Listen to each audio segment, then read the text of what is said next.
It is the 89th minute. Your team is down by 1 goal, desperately fighting for a final attack. Suddenly, an opposing player discovers they are suffering from miraculously agonizing cramps. Standard league play often absorbs these delays as part of the tactical landscape. However, the unique scale of the 2026 World Cup turns dead time into a quantifiable drain on the tournament's entertainment value. This chart shows the logistical pressure. The 2026 tournament is expanding from 32 teams to 48. That pushes the schedule from 64 total matches up to a massive 104. With a schedule that massive, FIFA is weaponizing the rulebook. They are introducing 6 harsh new regulations designed to immediately punish anyone caught stalling the game. The easiest way to burn the clock is to simply do nothing when the ball goes out of bounds for a throw-in or a goal kick.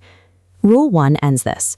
Referees will initiate a strict, highly visible 5-second countdown for dead ball restarts.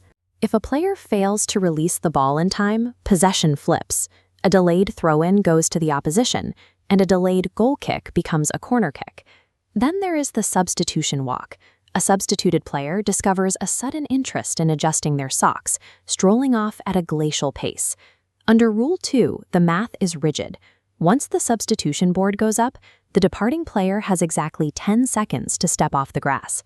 Fail to beat that clock, and the incoming substitute is held on the sideline for 1 full minute. For those 60 seconds, your team is forced to play with 10 players instead of 11. Managers now face a stark choice: hustle off the field or willingly leave the defense outnumbered during a critical phase of the match.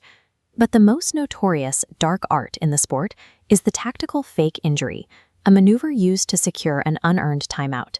Rule 3 introduces the 1-minute physio penalty.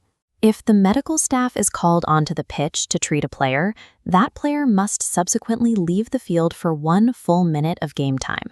There is one pragmatic exception: goalkeepers. Since playing without a goalie for 60 seconds is functionally impossible, they are exempt from the mandatory sideline minute. For everyone else, the math is simple. Is a brief tactical breather worth the risk of leaving your defense exposed for a full 60 seconds? Players aren't the only source of delay.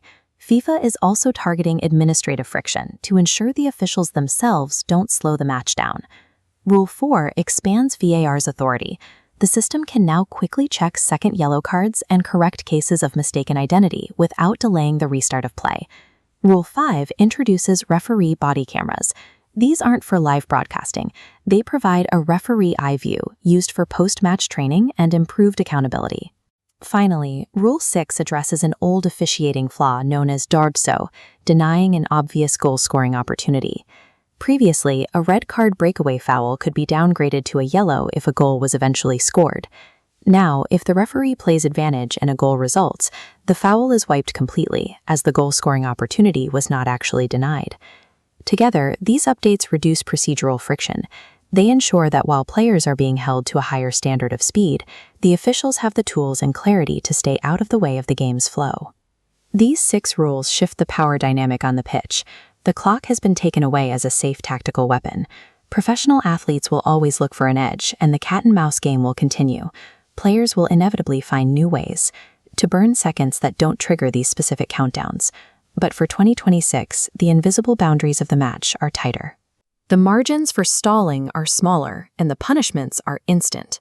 As a record-breaking audience tunes in, these regulations serve one singular purpose for the beautiful game: more football, less wasting time.